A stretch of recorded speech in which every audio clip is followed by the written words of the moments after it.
나는 전능하신 아버지 하나님 천지의 창조주를 믿습니다. 나는 그의 유일하신 아들 우리 주 예수 그리스도를 믿습니다. 그는 성령으로 잉태되어 동정녀 마리아에게서 나시고 본디오 빌라도에게 비난을 받아 십자가에 못 박혀 죽으시고 장사된 지 사흘 만에 죽은 자 가운데서 다시 살아나셨으며 하늘에 오르시어 전능하신 아버지 하나님 우편에 앉아 계시다가 거기로부터 살아있는 자와 죽은 자를 심판하러 오십니다.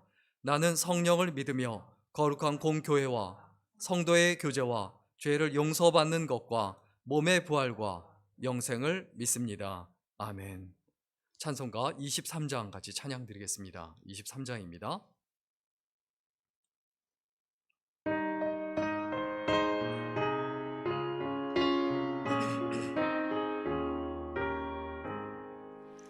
만입이 내게 있으면 그 입 다 가지고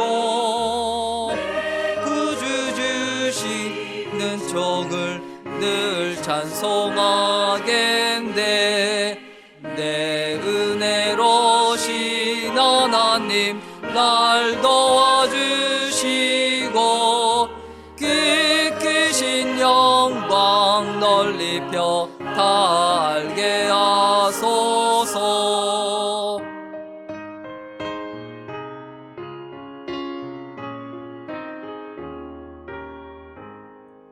내 주의 귀한 이름이 날 위로하시고 이 귀의 음악 같으니 참이락되도다.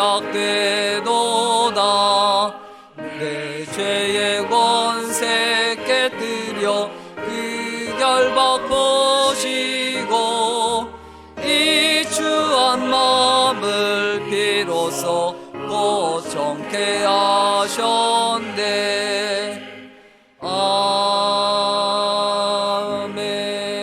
아멘. 기도하겠습니다. 좋으신 하나님 감사드립니다. 지나간 날들도 하나님의 사랑과 은혜 가운데 은총 가운데 보내게 하시다가 또 이 시간에도 함께 하나님 앞에 예배드리며 경배하며 또 하나님 앞에 예배자로 서게 하신 것을 감사드립니다. 또한 세상에 살면서 많은 어려운 일들과 힘겨운 일들과 답답한 일들과 괴로운 일들, 근심 걱정이 있었지만은 그 가운데서 하나님을 놓치지 않게 하시고 더욱더 하나님께 기도하며 매달리며 의지하는 인생이 되게 하신 것을 감사드립니다. 하나님, 그러나 이와 같이 하나님을 의지하며 따라간다고 하면서도 여전히 우리의 마음과 생각은 세상적이며 세상적인 가치관과 인간적인 생각이 앞서던 순간들이 많았었음을 고백합니다. 하나님 용서해 주시고 저희들 더욱더 하나님께 긍휼함을 입어서 하나님의 백성다운 자세와 태도와 그리고 신앙 인격과 삶의 모습과 자세를 가질 수 있도록 인도해 주옵소서. 살아가다가 사람 보지 않게 하시고 사람의 말 때문에 좌로나 우로나 치우치지 않게 하시며 오직 하나님의 말씀 붙잡고 하나님의 뜻에 주의를 기울이며 그리고 생명 다하는 그날까지 하나님만 바라보는 믿음의 생애 될 수 있도록 인도하여 주옵소서. 오늘날 많은 힘겨워하는 이들이 있습니다. 물질적으로 어려운 이들에게 경제적 여건을 허락하시며 마음이 아픈 이들에게 위로를 허락하시고 또한 세상에 살면서 상처받은 이들에게 치유해 주시고 또 이 세상 살면서 절망에 빠진 이들에게 희망을 허락하여 주옵소서. 살아계신 하나님, 저희들이 온전히 하나님을 바라보므로 하나님의 희망으로 이 땅에 존재할 수 있도록 붙들어 주시고 또 우리의 희망이 어디에 있는지 다시 한번 깨닫게 하여 주옵소서. 이 시간에도 주의 말씀 상고하기를 원합니다. 이 말씀을 통해서 힘과 용기와 담대함을 얻을 수 있도록 붙들어 주시고 하나님 보시기 합당하고 아름다운 생애가 되게 하여 주옵소서. 감사드리며 예수님의 이름으로 기도드렸습니다. 아멘.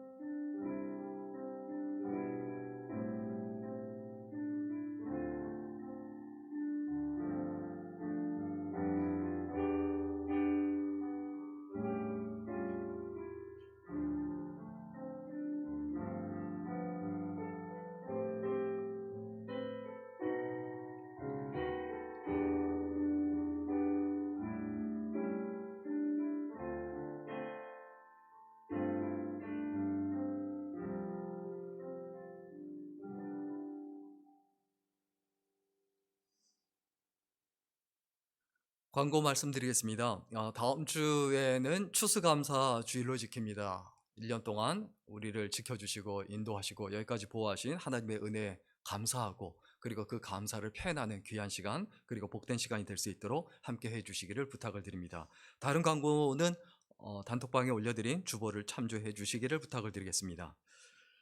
하나님 앞에 봉헌 기도 드리겠습니다. 좋으신 하나님, 오늘도 죄 전에 나올 때 빈손으로 오지 아니하고 귀한 예물로 드리며 봉헌하게 하신 것을 감사드립니다. 이 예물이 쓰이는 곳마다 하나님의 사랑과 은혜가 넘쳐날 수 있도록 붙들어 주시고, 그리고 그 물질과 그 신앙과 그 믿음을 통하여 하나님의 나라가 이 땅에 확장이 될 수 있도록 인도하시고 함께하여 주옵소서. 특별히 10의 1을 구별하여 하나님 앞에 11조 예물 드립니다. 그 마음과 그 신앙, 하나님을 주인으로 고백하며 믿음으로 살아가는 그 삶 속에 하나님의 은혜가 풍성하게 더해지게 하셔서 물질적으로 어려움 당치 않도록 도와주시고, 어딜 가서 무엇을 하든지 꾸어줄지언정 꾸임받지 아니하고 하나님의 사랑과 은혜로 형통하는 생애가 될 수 있도록 인도해 주옵소서. 또한 여러 가지 제목으로 감사해서 하나님 앞에 감사 예물 드립니다. 감사함으로 더욱더 감사의 조건들이 넘쳐나며 감사함으로 승리하는 생애가 되게 하여 주옵소서. 여러 가지 제목으로 또한 하나님 앞에 주정헌금으로 선교헌금으로 귀한 예물 드립니다. 그 삶과 그 인생을 복되게 하시고 복의 근원이 되게 하시며 생명 다하는 그날까지 하나님께 쓰임받는 삶이 되게 하여 주옵소서. 예수님의 이름으로 기도드렸습니다. 아멘.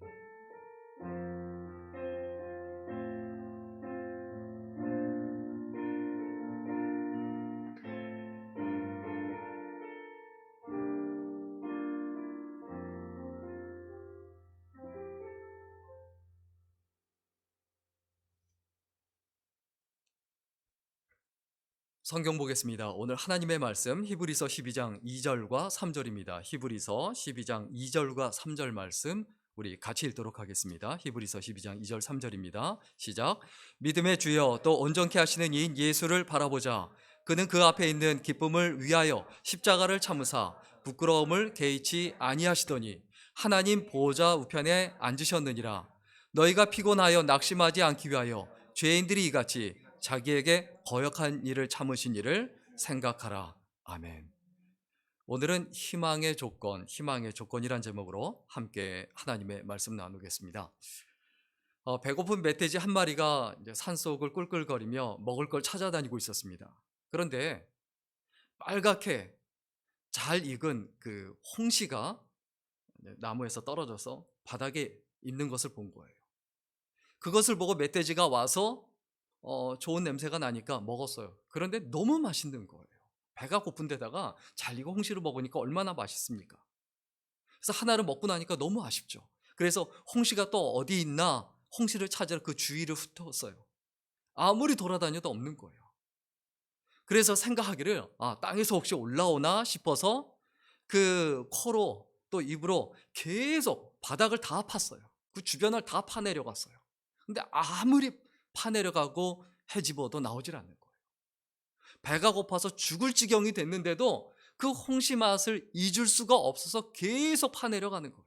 결국은 힘이 다 빠지고 아무것도 보이지 않게 되고 결국 쓰러집니다. 쓰러지고 나서 하늘을 보니까 감나무에 그 많은 감이 주렁주렁 매달려 있는 것을 보게 된 겁니다. 그때 어떤 생각이 들었을까요? 빨리 쓰러질 걸, 빨리 넘어질 걸. 내가 쓰러지지 않고 넘어지지 않고 너무 힘이 남아 있었기 때문에 저걸 보지 못했다. 우리들의 인생이 그런 것 같아요. 우리가 이 땅에서 누리는 것이 땅에 있는 것인 줄 알아요. 하늘에서 온 것인 줄 모르고 계속 땅만 파고 다니는 거예요. 그래서 상처받고, 그리고 힘겹고 어렵고 계속 괴로운 거예요.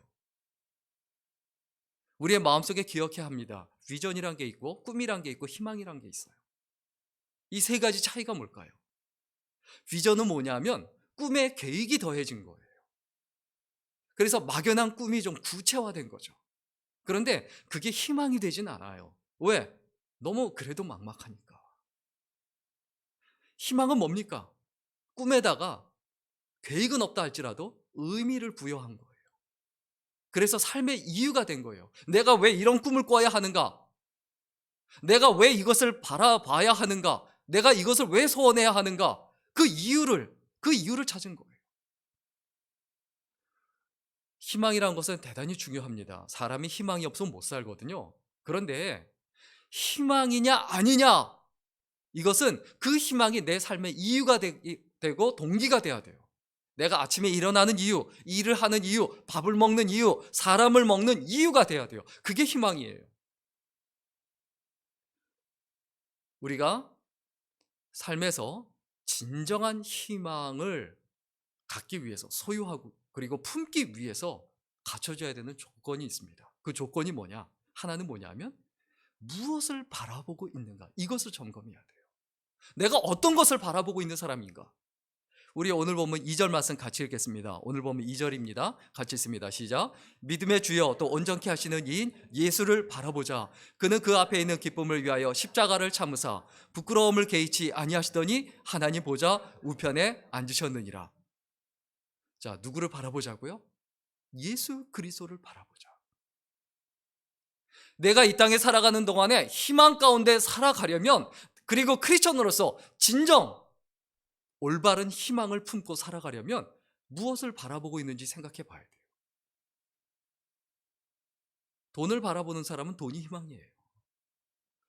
이성을 바라보는 사람은 이성이 희망이에요. 자식을 바라보는 사람은 자식이 희망이에요. 당신의 희망이 어디 있습니까? 라고 물어볼 때 그건 아주 간단해요. 무엇을 바라보는가? 이것을 점검하면 돼요. 버스 정류장에 두 사람이 앉아 있습니다. 한 사람은 그냥 평범한 캐주얼 웨어를 입고 있고 다른 한 사람은 양복을 멋있게 입고 있어요. 그런데 이 캐주얼한 옷을 입고 있는 사람은 굉장히 긴장이 되면서도 굉장히 설레고 두근거리고 있어요. 근데 두 사람 다 똑같은 특징이 있어요. 버스가 왔는데, 버스가 정차하는데도, 많은 사람이 내리고 올라타는데도 전혀 그 버스를 쳐다보지도 않고 그냥 버스를 계속 보내는 거예요. 그 이유가 뭐냐? 저 캐주얼 웨어를 입은 사람은 사랑하는 사람을 버스 정류장에서 기다리고 한 거예요. 기다리고 있으니까 이게 지루하지가 않은 거예요. 너무 좋은 거예요. 행복한 거예요. 그런데 다른 한 사람, 양복을 입은 사람은 직장을 잃었어요. 실직했어요.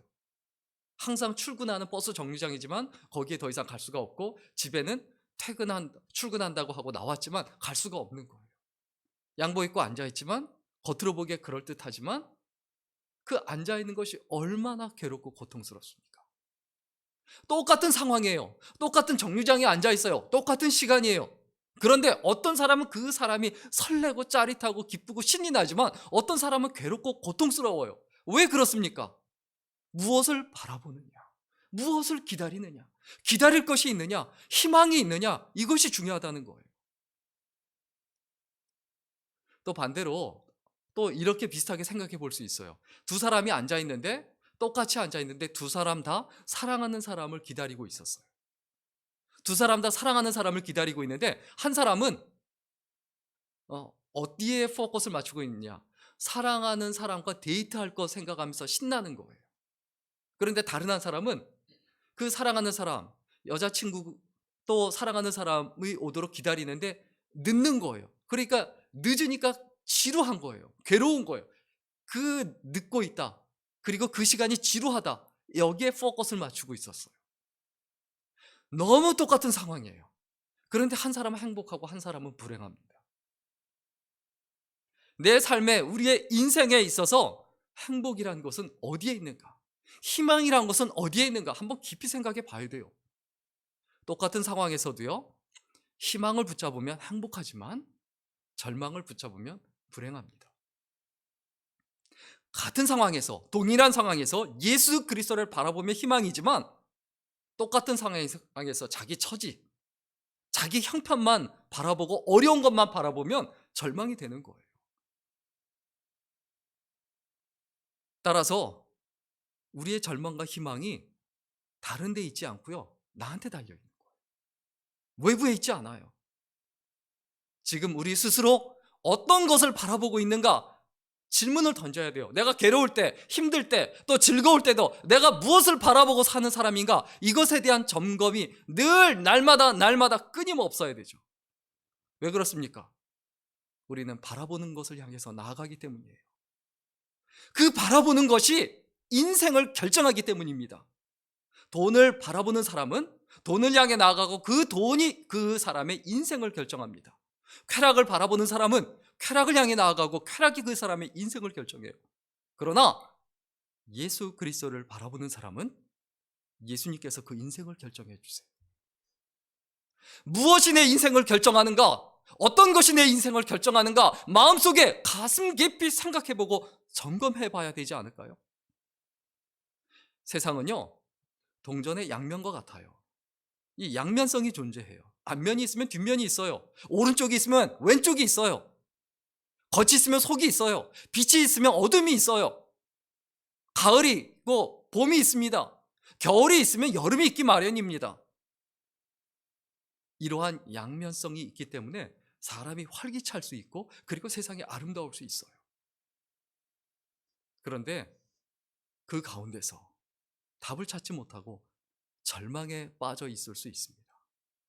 혹시 절망에 빠져 있으세요?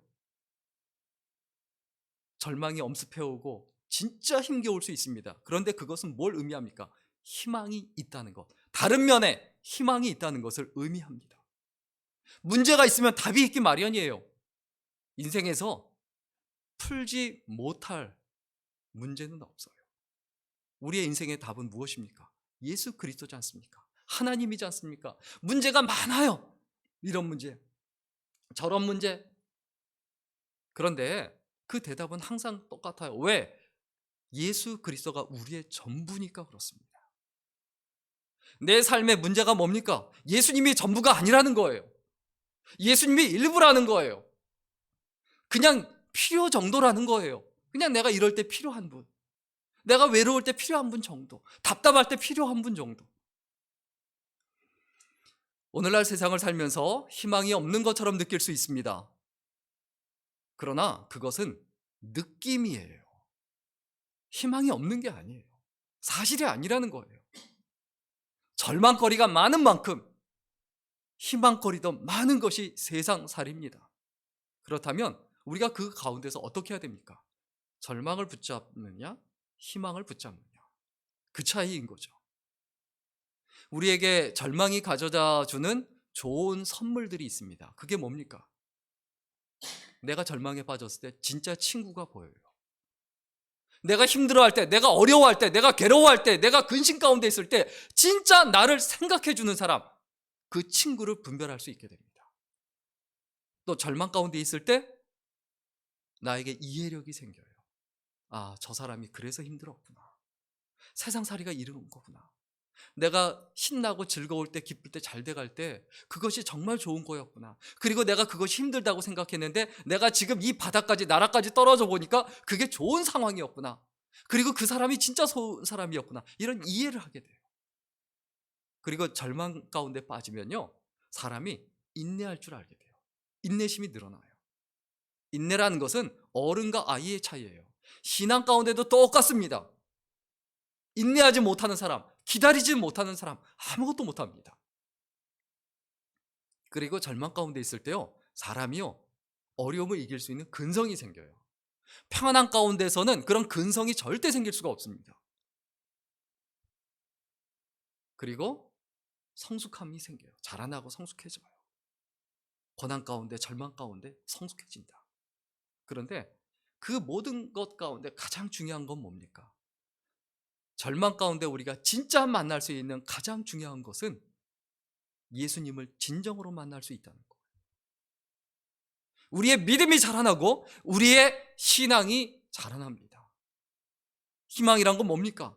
내 삶에, 특별히 내 삶의 절망 가운데 피어나는 꽃이에요. 희망이 만들어주는 얼굴이 있어요.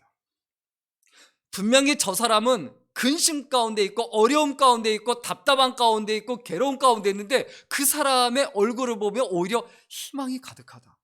눈빛이 달라요. 얼굴이 달라요. 진정으로 하나님께 기도하고 무릎 꿇고 매달리고 기도하고 간절히 부르짖고 그 다음에 일어난 사람의 얼굴을 보세요. 그 얼굴에 희망이 있어요. 예술품을 만드는데 정말 힘들게 조각을 만들어 가는 사람, 그 사람의 얼굴에 희망이 있어요.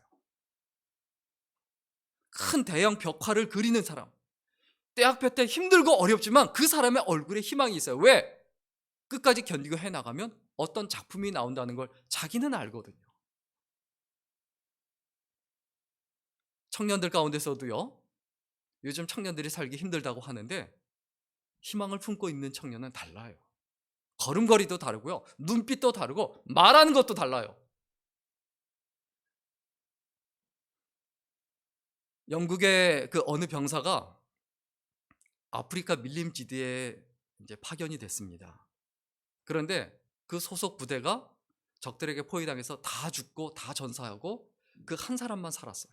그런데 영국 본토에서는 다 죽었다고 생각한 거예요. 그런데 6개월이나 뒤에 이 사람이 초췌한 모습으로 나타납니다. 다 죽은 줄 알았는데. 그런데 그 사람 손에 뭔가 하나 종이 조각 한 조각이 쥐어져 있어요. 당신 그게 뭐냐라고 물어보니까 지도라고 얘기해요. 그래서 그 사람들이 이해를 하는 거야. 아, 밀림, 아프리카 지도를 가지고 있구나. 그래서 살아났구나. 그래서 빠져나왔구나. 이렇게 생각한 거예요. 그런데 그것을 펴보니까 자기 고향 런던 지도예요. 그 지도 한 장을 품고 그 지도 한 장을 힘들고 어려울 때마다 바라보면서 내가 고향으로 돌아가야지, 가족이 있는 곳으로 돌아가야 되지, 끊임없이 그것을 보고 있는 거예요. 그가 쥐고 있던 것은 단순한 지도가 아니라 희망이죠. 우리의 삶에서는 마찬가지입니다. 무엇을 쥐고 있고 무엇을 품고 있어야 합니까? 잠언 14장 32절에 보면 악인은 그 환난에 엎드러져도 의인은 그 죽음에도 소망이 있느니라. 의인은 죽는다 할지라도 소망이 있다는 거예요. 희망이 있다는 거예요. 하나님께서는 절망하고 낙담해 있는 아브라함을 끌고 나와서 뭐라고 말씀하십니까? 하나님, 내가 100세가 다 되도록 아이를 낳지 못합니다. 절망할 수밖에 없어요. 인간적으로 희망이 없어요. 본토 아비 친척집을 떠나서 자기 후사가 없고 자기 가문이 끊쳐질 그 위기에 있었어요. 그때 하나님께서 창세기 15장 5절에 어떻게 하십니까? 우리 같이 읽겠습니다. 같이 읽습니다. 시작. 그를 이끌고 밖으로 나가 가라사대 하늘을 우러러 무뼈를 셀 수 있나 보라. 또 그에게 이르시되 내 자손이 이와 같으리라. 밖으로 나오게 해서 하늘을 바라보라. 네 자손이 이와 같으리라. 그 황성주 박사가 쓴 성서건강학이라는 책이 있습니다. 그 책에 보면 이 뇌와 연결되어 있는 신경이 있는데 그 중에 가장 사람에게 영향을 미치고 그리고 어떤 힘을 발휘하는 것이 시신경이래요. 그 눈으로 보는 것, 보는 신경이 가장 강력하고 영향을 미친다는 거예요. 그래서 우리가 기억해야 될 것, 눈은 그만큼 우리에게 주는 영향, 그리고 내 눈으로 바라보는 것이 내 삶에 영향을 끼치는 것이 크다는 거죠. 그래서 이제 마태복음 6장 22절에도 보면 눈은 몸의 등불이다. 그러므로 내 눈이 성하면 온몸이 밝을 것이다. 이렇게 이야기하고 있죠. 보는 것이 몸을 이끌어 갑니다. 그런데 여기서 황성주 박사가 이제 이야기하고 표현하기를 우리가 사랑하는 것을 바라보고 바라보는 것을 사랑하게 돼 있다. 즉 눈이 가는 곳에 마음이 따라다닌다라고 말합니다. 사실 정확합니다. 내가 무엇을 바라보는 사람인가? 내가 어떤 것을 바라보는 사람인가? 에덴 동산에요, 아담과 하와가 있었어요. 그런데 아담과 하와가요, 뱀을 보고 하나님을 보지 않았어요. 하나님을 바라보지 않고 뱀을 봤어요. 하나님을 바라보지 않고 탐스러운, 먹음직스러운 보암직 또한 선악과를 바라봤어요. 결국 타락의 길로 들어섭니다. 내가 어떤 것을 바라보는 사람인가? 이것이 내 삶에 결정적인 영향을 미칠 수밖에 없다는 것을 반드시 기억해야 되죠. 그리고 한 가지 더, 희망이 진정한 희망이 되려면 어떻게 해야 됩니까? 무엇을 생각하는 사람인지 이것을 기억해야 돼요. 내가 무엇을 바라봅니까? 그것을 바라본다면 그 바라보는 것을 내가 생각해야 돼요. 그게 진짜 바라보는 거예요. 우리 오늘 본문 3절 말씀 같이 읽겠습니다. 3절 말씀 같이 읽습니다. 시작. 너희가 피곤하여 낙심하지 않기 위하여 죄인들이 이같이 자기에게 거역한 일을 참으신 일을 생각하라. 우리의 생각에 대해서 이야기하죠. 너희가 피곤할 때, 너희가 낙심해 있을 때, 그때 누구를 생각하라? 예수 그리스도를 생각하라. 사람을 생각하면요 상처받아요. 그런데 우리는 참 상처받으면서요 자기가 먼저 상처 줬다는 건 생각하지 못해요. 다른 사람이 나한테 뭔가를 잘못해요. 그런데 자기가 먼저 잘못했다는 것은 생각하지 못해요. 무슨 얘기입니까? 서로 이렇게 잘못하며 살아가는 거예요. 그러니까 사람만을 생각하면, 환경만을 생각하면, 여건만을 생각하면 계속 낙담한다는 거예요. 계속 낙심한다는 거예요. 자기 자신만을 생각해도 낙심하고 다른 사람을 생각해도 낙심하고. 그렇기 때문에 오늘 성경 본문에 너희가 피곤하여 낙심하지 않기 위하여 누구를 생각하라? 예수 그리스도를 생각하라. 예수 그리스도를 바라보고 예수 그리스도를 생각하라는 거예요. 여기서 생각하라는 말은요 정확하게 그 원문의 의미는 사실 사유하라는 말과 일치합니다. 그냥 느낌이 아니고 하나하나 계산해서 생각하라는 거예요. 이 사유하라는 말은 일단 두 가지 의미가 있어요. 국어사전에 보면 전체적으로 생각하라는 거예요. 한 가지만 보지 말고 예수님께서 어떤 분인가, 예수님께서 어떻게 하셨는가, 과거에 어떻게 하셨는가, 현재에 어떻게 하고 계시는가, 앞으로 어떻게 할 것인가, 이게 전체를 생각하는 거예요. 그리고 한 가지 더, 이 사유하다라는 말은 이성을 작용시키라는 거예요.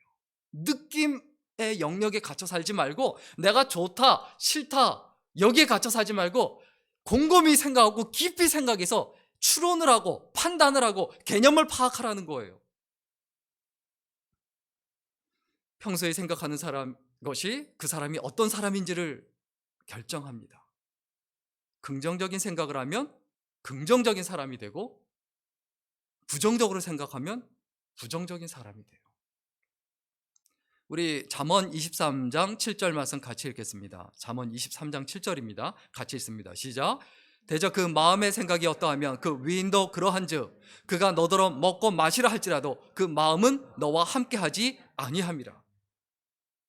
다른 사람이 좋은 사람이다 나쁜 사람이다 이건 두 번째 세 번째 문제예요. 가장 중요한 거 내가 어떤 사람이냐가 가장 중요해요. 내가 어떤 사람이냐가 무엇으로 평가가 됩니까? 크리스천이라고 하면 예수님을 생각해야 되죠. 믿는 도리의 사도시며 대제사장이신 예수를 깊이 생각하라. 그냥 생각하라는 게 아니고 깊이 생각하라. 하나님의 뜻이죠. 우리가 살다 보면 앞길이 암담하고 답답하고 막막할 수 있습니다. 이때 우리가 분명히 생각해야 할 네 가지 사실이 있습니다. 분명히 해야 될 거 네 가지가 있어요. 하나는 뭐냐면 나의 정체성이에요. Who are you? 너는 누구냐? 뭐 하는 사람이냐? 무엇을 위해서 사는 사람이냐? 무엇을 위해서 죽는 사람이냐? 우리는 명확하고 분명하게 하나님의 백성입니다. 하나님의 백성. 그렇기 때문에 하나님께서 나를 어떻게 여기고 생각하시는지 이것이 중요해요. 하나님께서 우리를 어떻게 여기십니까? 이사야서 43장 1절 말씀 우리 같이 읽을까요? 같이 읽습니다. 시작. 야곱아 너를 창조하신 여호와께서 지금 말씀하시느니라. 이스라엘아 너를 지으신 이가 말씀하시느니라. 너는 두려워하지 말라. 내가 너를 구속하였고 내가 너를 지명하여 불렀느니 너는 내 것이라. 너는 두려워하지 말아라. 놀라지 말아라. 걱정하지 말아라. 염려하지 말아라. 두려워하지 말아라. 떨지 말아라. 왜? 너는 내 것이다. 그 말의 의미가 뭡니까? 내가 너를 책임지겠다. 내가 너를 절대로 포기하지 않는다. 그런데 우리의 이 정체성을 자꾸 망각하고 잊어버려요. 그래서 절망 가운데 빠져 살아갑니다. 그리고 두 번째로 우리가 절망에 빠지고 답답할 때 현재의 위치에서 최선을 다하십시오. 지금의 자리. 아무리 내가 지금 자리가 세상적인 가치관으로 보기에 초라하고 형편없고 별 볼 일 없는 자리로 느껴진다 할지라도 하나님께서 있게 하신 자리, 하나님께서 존재케 하신 자리니까 그 자리에서 최선을 다하라는 거예요. 내가 이런 상황이 되면 내가 저 자리에 가면 내가 진짜 멋있게 할 텐데, 내가 진짜 제대로 뭔가 해볼 텐데, 그러지 말라는 거예요. 지금 자리에서 최선을 다하라는 거예요. 지금의 자리가 마음에 안 들 경우가 많습니다. 많은 경우 어렸을 때 집안 환경이 마음에 들지 않으면, 부모님의 마음에 들지 않으면 진짜 원하고 바라는 저 부모님이 우리 부모님이면 얼마나 좋을까, 내가 저런 집에 살면 얼마나 좋을까, 이런 식으로 생각할 수 있다는 거죠. 아무 의미 없습니다. 중요한 건 뭡니까? 지금의 자리예요. 하나님께서 우리에게 뭐라고 말씀하십니까? 고린도전서 4장 2절 말씀 우리 같이 읽을까요? 같이 읽습니다. 시작. 그리고 맡은 자들에게 구할 것은 충성이니라. 맡은 자들에게, 지금의 자리에서 우리가 하나님 앞에 해야 될 것은 충성이에요. 충성이란 말 자체가 신실하다는 뜻이지 않습니까? 늘 변함이 없다는 뜻이지 않습니까? 그리고 절망에 빠지고 답답하고 힘겨울 때 우리가 또 분명히 해야 될 게 있어요. 자신의 능력을 극대화해야 돼요. 우리 모두에게는 하나님께서 주신 재능이 있습니다. 하나님께서 주신 시간이 있습니다. 하나님께서 주신 능력이 있어요. 그것을 낭비하지 말고, 그리고 그것이 최고가 되게 해야 되죠. 에베소서 4장 11절 말씀 같이 읽겠습니다. 에베소서 4장 11절 말씀입니다. 시작. 그가 어떤 사람은 사도로, 어떤 사람은 선지자로, 어떤 사람은 복음 전하는 자로, 어떤 사람은 목사와 교사로 삼으셨으니. 다 목사가 될 수 없어요. 다 찬양대 지휘자가 될 수 없어요. 다 장로가 될 수 없어요. 다 부자가 될 수 없어요. 어떤 사람은 가난해야 하고 어떤 사람은 부자여야 합니다. 어떤 사람은 키가 커야 하고 어떤 사람은 작아야 돼요. 그런데 그게 중요하지 않고요. 그 자리에서, 자기의 자리에서 하나님께서 그것을 감당할 수 있도록 능력을 주십니다. 하나님께서 주신 그 능력을 극대화하는 비결과 유일한 방법이 뭡니까? 성실이에요. 성실. 한 가지 문제를 해석하더라도요, 생각이 다 다를 수 있어요. 다 해석이 다를 수 있어요. 그런데 해석이 다른 어떻든 간에 중요한 건 뭡니까? 성실함이에요. 끝까지 책임지는 거. 충성이란 말 자체가 책임지는 거지 않습니까? 내가 맡은 자리에서 책임져야 돼요. 그 위치, 그 자리를 책임지고. 책임진다는 것이 어떤 것인가? 편하게 살려고 하는 사람은 정말 100%죠. 책임지는 인생을 살 수가 없어요. 남들한테 계속 민폐 끼쳐요. 왜? 책임의식이 없으니까. 자기 있는 자리, 자기에게 주어진 자리를 책임지려고 하지 않으니까 무책임합니다. 더 중요한 건 뭡니까? 무책임하면서 무책임하다는 걸 몰라요, 본인이. 한 가지 더, 우리가 절망에 빠지고 답답할 때 기도하는 인생이 되어야 합니다. 기도하는 사람은요, 인생을 쉽게 삽니다. 막힌 것 같은데 풀려요. 형통해요. 승승장구해요. 기도하는 부모님의 자식도 망할 일이 없고, 기도하는 사람도 절대로 망할 일이 없습니다. 내가 하나님 앞에 기도하는 사람이냐 아니냐가 중요하지, 하나님께 매달리는 사람이냐 아니냐가 중요하지, 내 상황이 어떠냐, 내 형편이 어떠냐, 내 능력이 어떠냐, 내가 가진 것이 어떠냐가 중요하지 않아요. 하나님 앞에 기도하고 간구하는 사람이냐가 중요하죠. 그런데 우리는 기도하면서도 계속 세상적인 소원으로 가득하고 그것만 바라봐요. 하나님 이거 주세요, 저거 주세요. 그런데요, 우리가 기도하면서 반드시 해야 될 게 있습니다. 기도를 통해 죄를 벗어버려야 돼요. 나의 부족함, 나의 연약함, 나의 잘못된 것들, 내 안에 있는 우상 다 걷어내야 돼요. 내려놔야 돼요. 그럼 그 내려놓고 걷어내야 될 게 한 번만 하면 됩니까? 아니에요. 끊임없이 계속해야 돼요. 그리고 기도를 통해 인내하는 성품을 소유해야 합니다. 계속 기도하는 거. 기도에도 근육이 있어요.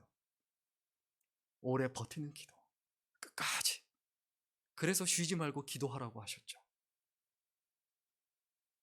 기도하지 않으면서, 간구하지 않으면서, 하나님 앞에 매달리는 삶을 살지 않으면서 하나님이 내 삶과 내 인생에 역사하실 거라고 생각한다. 엄청난 착각이죠. 새벽을 깨우지 않는 사람에게 새벽은 존재하지 않듯 기도하지 않는 사람에게 하나님의 역사는 존재하지 않습니다. 그리고 기도하면서 예수님을 바라봐야 돼요. 내 기도의 초점, 포커스가 하나님께 있어야 돼요. 그런데 기도하면서도 계속 나의 관심과 초점이 세상에 있는 거예요. 자기 소원에 있는 거예요. 자기가 바라보는 거, 자기가 원하는 것에 있는 거예요. 우리가 절망에 빠지고 힘겹고 답답할 때 이 네 가지 조건을 갖추고 있다면, 상황을 갖추고 있다면 염려할 필요 없습니다. 런던의 한 길모퉁이에서 이제 구두를 닦는 소년이 있었습니다. 아버지 빚 때문에 아버지가 이제 감옥에 갇혔어요. 그것만 해도 비참하죠. 그래서 집에 돈 벌 사람이 없고 하니까 집안 살림을 꾸려나가기 위해서 구두를 닦습니다. 새벽에 나와서 런던에 바쁘게 출근하는 사람들 붙잡고 구두 닦으라고. 그런데 늦게까지, 새벽부터 늦게까지 구두를 닦으면서 지나가는 사람들이 이 아이의 얼굴을 볼 때 참 희한하다는 느낀 거예요. 항상 밝아요. 항상 기쁨 가운데 있어요. 늘 노래를 부르고 흥얼거려요. 그 사람들이 물어봅니다. 너 뭐가 그렇게 좋니? 구두 닦는 거 힘들지 않니? 그렇게 고생하는데, 이 추운데, 이 떼약볕 때 고생하는데 힘들지 않니? 그런데 그 소년이 대답합니다. 즐겁죠.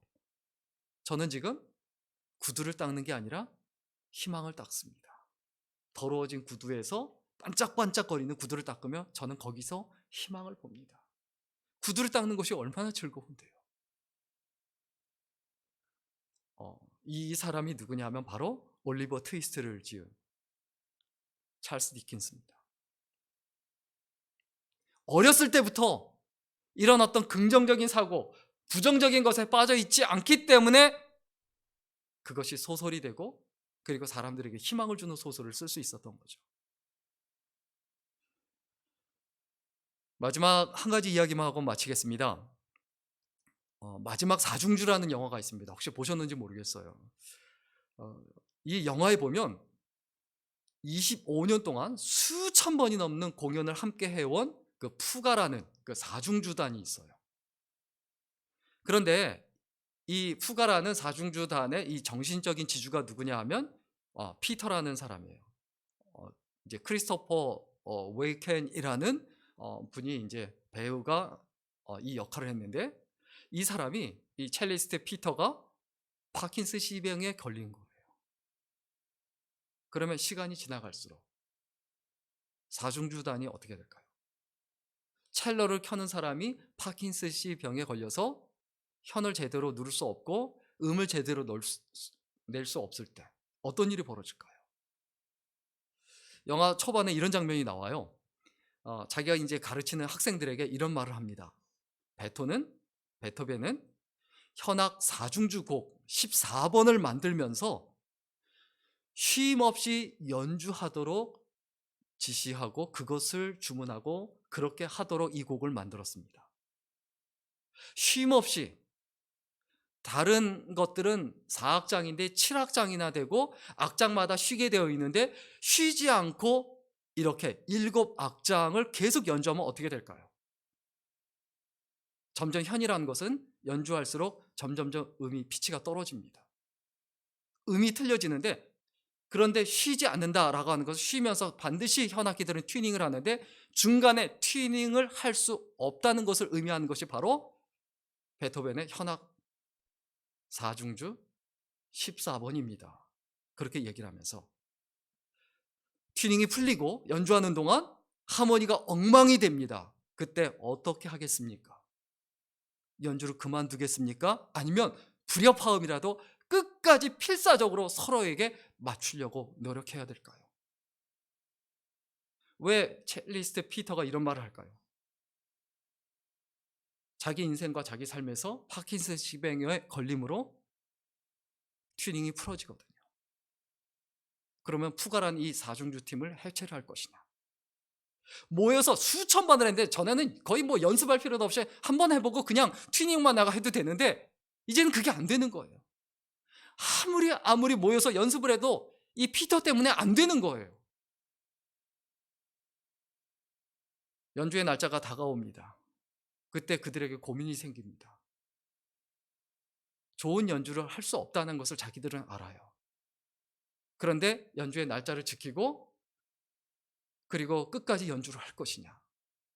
결국 연주를 합니다. 연주를 하면서 안 맞아요. 불협화음이에요. 그런데 끝까지 음이 안 맞는데 서로 맞추려고 필사적으로 노력을 합니다. 결국 불협화음으로 그 연주가 끝나지만 모든 사람들이, 그 영화를 본 사람들이 이 마지막까지 엔딩 크레딧이 그리고 올라오고 나서도 그 자리에서 아무도 일어나지 못하고 그 자리에서 멍하게 앉아 있습니다. 내 삶의 불협화음으로 가득할 때, 다른 사람과 부딪힐 때, 마음이 절망이 되고 낙담이 될 때, 힘들 때, 어쩔 수 없이 이런 선택을 하고 그리고 그 가운데 괴로울 때 어떻게 해야 될 것이냐? 삶을 포기해야 될 것이냐? 그렇지 않다는 거예요. 그 영화에서요, 그 피터가 자기 멤버들에게 이런 얘기를 합니다. 자기가 어렸을 때 자기가 정말 숭앙하고 그렇게 되고 싶었던 연주자, 그 파블로 카잘스라는 첼리스트가 있는데, 그 첼리스트에게 자기 연주를 한번 보여준 적이 있었다고 해요. 그래서 최선을 다해서 연주했지만 사실 긴장하기도 하고 자꾸 틀리고 진짜 완전히 죽었어요. 그런데 이 파블로 카잘스가 일어나서 막 박수를 치면 너 너무 잘한다. 너 진짜 재능이 있다. 너 정말 뛰어나다. 너무너무 감동을 해주는 거예요. 자기는 너무 못했다고 생각하는데 너무 잘했다는 거예요. 근데 그때 이 피터가 물어봤대요. 아니, 제가 생각하기엔 너무 못했는데 잘한 것 같지 않아요? 제가 생각하기에. 그런데 왜 이렇게 잘했다고 칭찬을 해주세요? 그때 이제 카잘스가 하는 말이, 전체적으로 완벽한 연주가 아니더라도 어느 한 부분이라도 감동을 주었을 때 우리는 그 연주자에게 고마워해야 된다. 찬양팀, 찬양대, 설교 완벽할 수 없어요. 그런데 어느 한 부분이라도 와 좋다라고 하는 그 부분이 있다고 하면, 그러면 그 연주자에게 우리는 감사할 줄 알아야 된다는 거예요. 내 삶에서 불협화음으로 가득할 수 있습니다. 그러나 하나님께 감사한 부분들이 얼마나 많습니까? 그분의 포커스를 맞추지 못하고 초점을 맞추지 못하면 내 삶이 엉망진창이 돼요. 왜? 내가 잘못 포커스를 맞추고 있기 때문에, 내 생각 때문에, 내 태도 때문에, 내 가치관 때문에예요. 오늘 메시지 정리하고 마치겠습니다. 교회에는, 오늘날 교회 특별히요, 감동 받으려고, 은혜 받으려고 하는 사람들은 많아요. 그런데 중요한 건 뭡니까? 감동을 주고 은혜를 끼치려고 하는 사람이 없어요. 축복을 받으려고 하는 사람은 많아요. 그런데 그 축복의 통로가 되려고 하는 사람이 없어요. 이게 오늘날 교회의 안타까움이고 답답함 아닐까요? 대부분의 사람들이 그냥 꼼짝 않고 누워서 다 해주는 거 바라보고만 있습니다. 심지어 오늘날 교회 식당에서 식사 준비할 그 자원봉사할 사람이 없으니까 사람을 사서 한대요.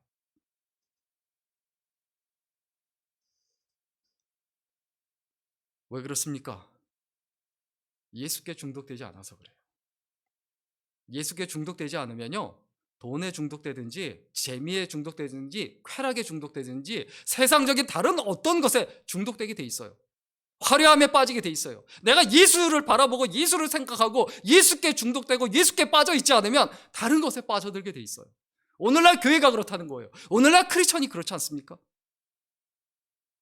예수께 중독이 되면 하나님의 희망이 되고 세상의 희망이 되지만 다른 것에 중독되면 패인이 됩니다. 왜? 하나님의 희망이 아니고 절망으로 살아갈 수밖에 없거든요. 그 안에 하나님이 예수 그리스도께서 머물러 계시지 못하거든요. 우리가 예수 그리스도를 바라보고 예수 그리스도를 생각하며 예수께 중독되는 것이 힘겨운 세상에서의 희망이 되는 비결이다. 이것을 생각하고 우리가 단순히 그냥 희망이 없다 이렇게 말하지 말고 희망은 있습니다. 예수 그리스도입니다. 그 예수 그리스도를 품고 하나님의 희망이 되고 다른 사람의 희망이 되어 살아가는 아름다운 인생 그리고 소중한 인생이 될 수 있기를 주의 이름으로 간절히 축원합니다. 기도하겠습니다. 좋으신 하나님, 쉽지 않은 세상을 살면서 쉽게 살기 위해서 편하게 살기 위해서 또 세상살이가 지루하다고 여기면서 재미를 추구하고 화려함을 추구하며 살았던 우리들의 인생이 많았음을 고백합니다. 하나님 용서해 주시고 하나님께 긍휼함을 입어서 하나님의 희망으로 살아내는 우리들이 되게 하여 주옵소서. 무엇보다도 어떤 가운데서든지 예수 그리스도를 바라볼 수 있도록 붙들어 주시고 그리고 그 예수 그리스도를 마음에 품고 예수께 빠져서 예수께 중독되어 믿음의 사람으로 하나님의 백성으로 하나님의 사람으로 살아내는 우리들이 되게 하여 주옵소서. 예수님의 이름으로 기도드렸습니다. 아멘. 찬양 드리겠습니다. 찬송가 407장입니다.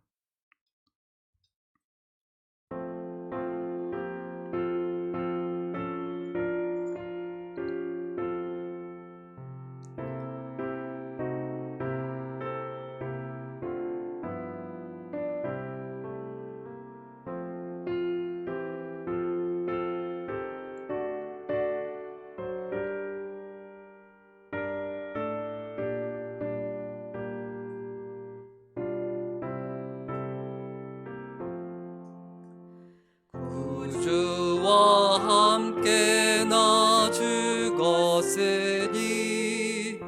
구주와 함께 나 살았도다. 영광의 그날이 이르도록 언제나 주만 바라봅니다. 언제나 주는 날 사랑하사 언제나 새 생명 주시나니 영광의 그날에 이르도록 언제나 주만 바라봅니다. 마음속에 시험을 받을 때와 무거운 근심이 있을 때에 주께서 그때도 같이 하사 언제나 나를 도와주시네. 언제나 주는 날 사랑하사 언제나 새 생명 주시나니 영광의 그날이 이르도록 언제나 주만 바라봅니다.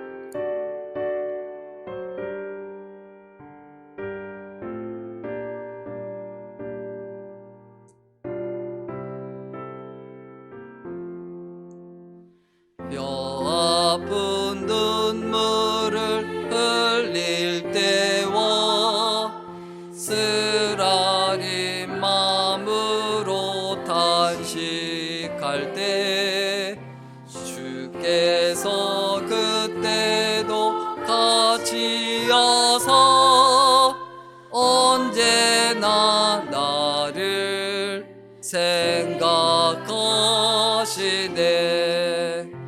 언제나 주는 날 살아가서 언제나 새 생명 주시나니 영광의 그날에 이르도록 언제나 주만 바라봅니다. 내 몸의 약함을 아시는 주, 못 고칠 질병이 아주 없네. 괴로운 날이나 기쁜 때나 언제나 나와 함께 계시네. 언제나 주는 날 살아가서 언제나 새 생명 주시나니 영광의 그날에 이르도록 언제나 주만 바라봅니다.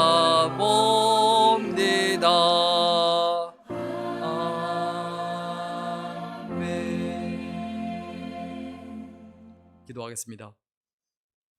살아계신 하나님, 이제 또 세상에 나가서 각자의 자리에서 믿음의 사람으로, 하나님의 백성으로, 하나님의 일꾼으로 살아내기를 원합니다. 우리의 모든 것 되어주시고 우리의 전부가 되어주시는 그 하나님을 잊어버리지 아니하고 늘 믿음으로 살아갈 수 있도록 붙들어 주시고, 하나님 말씀 붙잡고 항상 기뻐하며 쉬지 말고 기도하며 범사에 감사하며 살아가는 우리들이 되게 하여 주옵소서. 이제는 우리 주 예수 그리스도의 은혜와 아버지 하나님의 무한하신 사랑과 성령님의 감동 감화비로 충만케 하심이 여기 모여있는 모든 귀한 하나님의 백성들, 하나님의 일꾼들 위해 이제로부터 영원까지 함께 있기를 간절히 축원합니다. 아멘.